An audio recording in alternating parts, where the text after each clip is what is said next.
రాజన్న సిరిసిల్ల జిల్లా కేంద్రంలోని అంబేద్కర్ చౌక్ లో వి హనుమంతరావు స్థానిక కాంగ్రెస్ నాయకులతో కలిసి రాహుల్ గాంధీ చిత్రపటానికి పాలాభిషేకాన్ని నిర్వహించారు.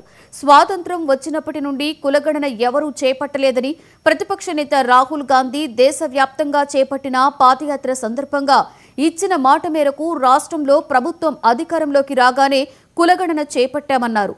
42% బీసీ రిజర్వేషన్స్ ను అమలు చేసేందుకు చర్యలు చేపట్టారని అన్నారు. ఇక్కడనైతే ఎట్లనన్నా లోకల్ బాడీలో నిర్ణయం జరిగిపోయింది. ఇక్కడ ఎన్నికలు అయితే కానీ అన్ని రాష్ట్రాలలో జరిగితే 90% జనం ఉన్నాం మనం, ఎస్సీ ఎస్టీ ఓబీసీ మైనార్టీ. కానీ 10% వాళ్ళే లాభపడుతుందని రాహుల్ గాంధీ ఒక్కసారి కాదు 10 సార్లు అన్నాడు పార్లమెంట్లో. 90%కు అన్యాయం జరుగుతుందని. ఒక పోలేలో మహాత్మా జ్యోతిరావు పూలేగా అడుగుజాడల్లో నడుస్తున్నటువంటి రాహుల్ గాంధీకి మనం అందరం తప్పనిసరిగా మద్దతు ఇవ్వాలి. దేశ మొత్తంలో న్యాయం జరిగినాడే ప్రతి ఒక్కరికి కూడా న్యాయం జరుగుతుంది.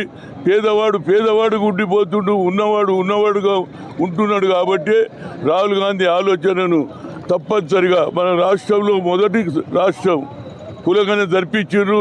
150 కోట్లు పెట్టి 2 లక్షల మందితో ఇంటింటికి తిరిగిరు.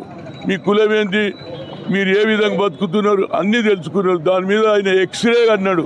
ఎక్స్రేలో అన్నీ తెలిసిపోతుంది. కింది స్థాయిలో వాటి బతుకు తెరువు ఎట్లున్నదో తెలుసుకోవడానికి చేస్తున్నటువంటి రాహుల్ గాంధీకి నా ఉదయపూర్వక ధన్యవాదాలు చేస్తూ, ఈ పాలాభిషేకం ఎందుకు చేస్తున్నామంటే నీకు ఒక మంచి ఆలోచన వచ్చింది.